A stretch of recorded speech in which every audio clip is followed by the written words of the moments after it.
Bienvenue à tous dans votre programme 15 minutes de grâce et de vérité. C'est encore un plaisir pour moi d'être avec vous ce matin pour adorer et louer le Seigneur. Avant la chose la plus importante, écouter la parole de Dieu. Allons louer le Seigneur ce matin. De tout mon cœur, je le louerai de tout mon cœur. Je le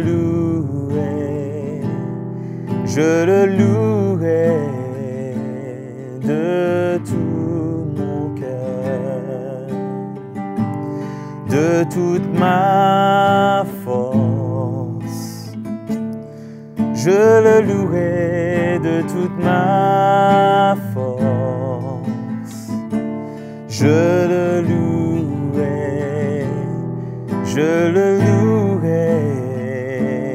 de toute ma force. Je le louerai de tout mon cœur. Alléluia. Que notre cœur soit uniquement pour adorer et louer le Seigneur. Ouvrons nos cœurs à la parole de Dieu ce matin. Bonjour à tous et bienvenue dans cette émission encore ce matin. Donc c'est une grâce encore de se retrouver ensemble pour pouvoir toujours s'encourager, pour que de plus en plus, le cœur de Jésus soit formé en nous et que nous puissions manifester ce cœur qui est en nous.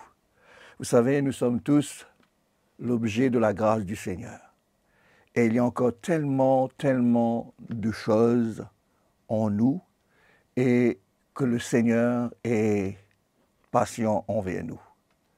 Il est patient parce qu'il est confiant que sa parole agira de notre vie et que jour après jour, notre progrès va être évident. C'est pourquoi le Seigneur n'est pas avec ce que nous sommes, mais il est avec ce que nous allons devenir. Car il a commencé une œuvre dans notre vie, comme l'apôtre Paul nous dit cela dans l'épître aux Philippiens. Il nous dit que celui qui a commencé en vous cette bonne œuvre la rendra parfaite. C'est-à-dire qu'il y a un commencement de son œuvre dans notre vie.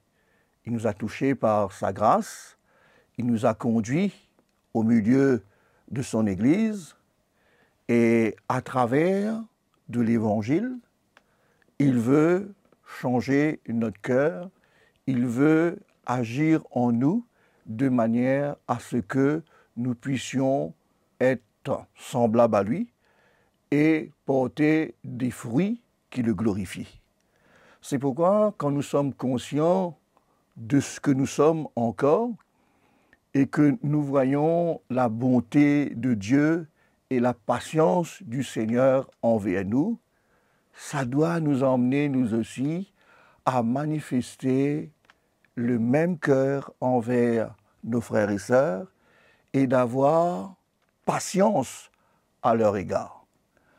De ne pas le regarder avec mépris, mais de se dire que si Jésus a changé mon cœur et si, malgré ce que je suis, il continue encore à agir, il agira aussi dans les cœurs de ceux qui sont autour de nous. C'est pourquoi allons lire un petit verset dans lequel nous voyons le cœur du Seigneur envers les hommes, envers ceux qui sont d'une manière ou d'une autre encore un peu stériles, mais qu'il a appelé, qu'il a choisi, qu'il a appelé dans son Église. Je suis sûr que chacun de nous, quand on regarde autour de nous, nous pouvons voir toutes les imperfections qu'il y a.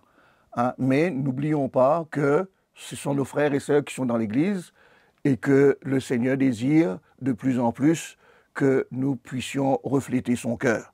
C'est pourquoi Jésus donne une petite parabole que nous allons lire ensemble dans l'évangile de Luc. Il nous est dit au chapitre 13, au verset 6, il dit aussitôt cette parabole. Un homme avait un figuier planté dans sa vigne. Il vint pour y chercher du fruit et il n'en trouva point. Alors il dit au vigneron, voilà, 3 ans que je viens chercher du fruit à ce figuier et je n'en trouve point. Coupe-le, pourquoi occupe-t-il la terre inutilement? C'est peut-être souvent des fois des attitudes que nous pouvons nous avoir avec ceux qui sont autour de nous, ceux qui sont dans l'église, ceux qui sont dans la maison, et nous nous attendons à ce qu'il y a quelque chose qui se passe dans leur vie. Nous attendons voir le changement. Nous voulons voir quelque chose de meilleur venir dans leur vie, mais les jours passent, les années passent, et nous avons tendance à dire qu'il ne changera jamais et qu'on est prêt à mettre une croix sur cette personne et de dire qu'il n'en a rien à faire. Mais nous allons voir le cœur du Seigneur qui se manifeste. Nous allons voir comment Jésus, il est patient envers les pécheurs parce que la puissance de sa grâce, la puissance de sa parole va agir, va transformer la vie de ceux qui sont autour de nous. C'est pourquoi nous avons besoin, nous aussi, d'avoir ce cœur de grâce. Nous avons besoin d'avoir ce côté où nous avons entièrement confiance dans l'Évangile pour changer les cœurs, pour changer les vies. Alors il dit, le vigneron répondit, « Seigneur, laisse-le encore cette année. Je creuserai autour, j'y mettrai du fumier. Peut-être à l'avenir donnera-t-il du fruit, sinon tu le couperas. » Le vigneron lui dit, allons pas agir rapidement, allons lui donner encore du temps. Allons manifester encore de la patience envers ce figuier, envers cette personne. Allons encore nous attendre à la manifestation de la grâce. Pour que ce vigneron, lui, il savait la patience du propriétaire. Il était employé par cet homme et il voyait la patience que cet homme-là a eue envers lui. Et de même, il dit, allons pas couper maintenant, mais allons lui donner du temps. Allons creuser autour, allons mettre du fumier, allons arroser. Eh bien, nous verrons dans les jours qui viennent si sa vie ne change pas, si les fruits ne viennent pas, c'est à ce moment-là que nous allons couper. C'est à ce moment-là que nous allons le retirer de la terre. C'est pourquoi, les frères et sœurs, laissez-moi vous encourager ce matin et m'encourager aussi avec vous. Comment il doit y avoir dans notre cœur cette patience. Comment nous avons besoin de faire tout, de faire tout pour que notre frère, notre sœur puisse grandir dans le royaume de Dieu, puisse être changé dans le royaume de Dieu. Et c'est notre responsabilité de venir pour emmener tout ce dont elle aura besoin pour porter ses fruits, pour qu'elle grandisse. C'est pourquoi nous ne devrions pas être impatients, mais nous avons besoin d'avoir la foi dans notre cœur, nous avons besoin d'avoir la foi pour que sa vie change, nous avons besoin d'avoir la foi pour l'accepter tel qu'il est, de manière à ce que notre patience envers lui va emmener ses fruits, mais que nous ne soyons pas prêts à le juger. C'est pourquoi lorsque nous réalisons la grâce du Seigneur dans notre vie, lorsque nous réalisons ce que Dieu comment Dieu agit envers nous, eh bien, nous voyons que nous ne sommes pas aussi meilleurs que nous pouvons croire. Mais nous réalisons que le Seigneur est patient envers nous. C'est pourquoi, allons lire un petit verset dans l'évangile de Matthieu, le chapitre 7, juste pour nous encourager, de manière à ce que nous-mêmes, nous ne puissions pas porter un jugement rapide.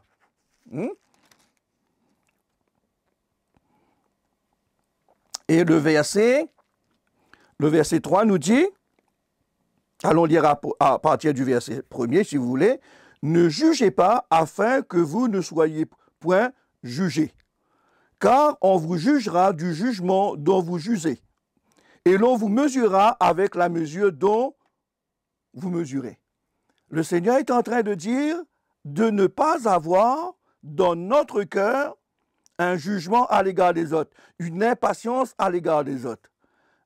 Mais, sachant que nous aussi, nous avons en nous des imperfections.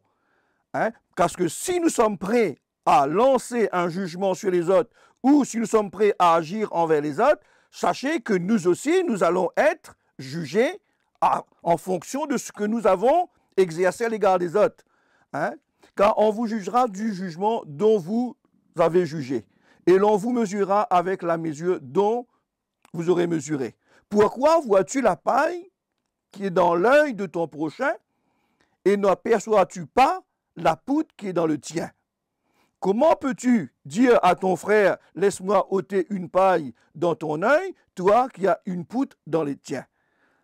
Hypocrite, ôte premièrement la poutre de ton œil, alors tu verras comment ôter la paille de l'œil de ton frère. Le Seigneur est en train de nous encourager comment nous-mêmes étant l'objet de la grâce de Dieu, nous n'avons pas à juger les autres. Nous n'avons pas à être impatients à l'égard des autres. Il nous dit que si nous sommes impatients à l'égard des autres parce que nous voyons une petite paille dans leurs yeux et qui nous dérange et que nous avons envie d'ôter cette paille-là, pourquoi? À cause du légalisme qu'il y a en nous, à cause de cette loi qu'il y a en nous, à cause de cette sévérité qu'il y a en nous. Le Seigneur nous dit, bien, pourquoi tu ne te regardes pas? Pourquoi tu ne vois pas, toi, la poutre qui est dans ton œil? Tu n'es pas meilleur. C'est-à-dire que autant que la grâce de Dieu se manifeste envers toi et que Dieu est patient envers toi dans ton imperfection, de même, toi aussi, exerce cette miséricorde envers ton frère. Toi aussi, exerce cette grâce à l'égard de personnes. C'est pourquoi ce matin, j'aimerais vous m'encourager avec vous, parce que souvent des fois, nous avons tendance, nous, à être un peu aigris, agacés de voir que le progrès ne se fait pas dans la vie de nos frères et de nos sœurs. Souvent des fois, nous sommes irrités de voir les manquements qu'il y a dans la vie de nos frères ou bien dans la vie de nos proches. Mais le Seigneur nous demande d'être patients. Il nous demande d'exercer de la grâce envers nos frères et nos sœurs, d'être patients. C'est pourquoi ce vigneron a dit « donne-moi du temps ». À non pas agir rapidement, mais donne-moi du temps et donne-le aussi du temps. Eh bien, nous allons faire tout ce qu'il faut de manière à ce qu'il va porter du fruit dans le futur. C'est pourquoi je veux vous encourager ce matin. Nous sommes un peuple, nous sommes une église, nous avons des frères et des sœurs. Chacun de nous, nous sommes à diverses maturités, divers niveaux de notre maturité, dans notre connaissance, dans notre épanouissement. C'est pourquoi nous avons besoin d'avoir de la compassion pour ceux qui sont un peu à la traîne, avoir de la miséricorde pour ceux qui sont encore faibles, de manière à ce que notre vie donnée et la grâce qui est en nous pour eux va les emmener à porter du fruit pour le futur. Sur ce, je veux vous encourager comment nous avons besoin d'être porteurs de la grâce de Dieu. Comment nous avons besoin d'être un instrument qui édifie dans la main de Dieu. Donc, sur ces quelques paroles, je vous souhaite bonne journée et on se retrouve prochainement.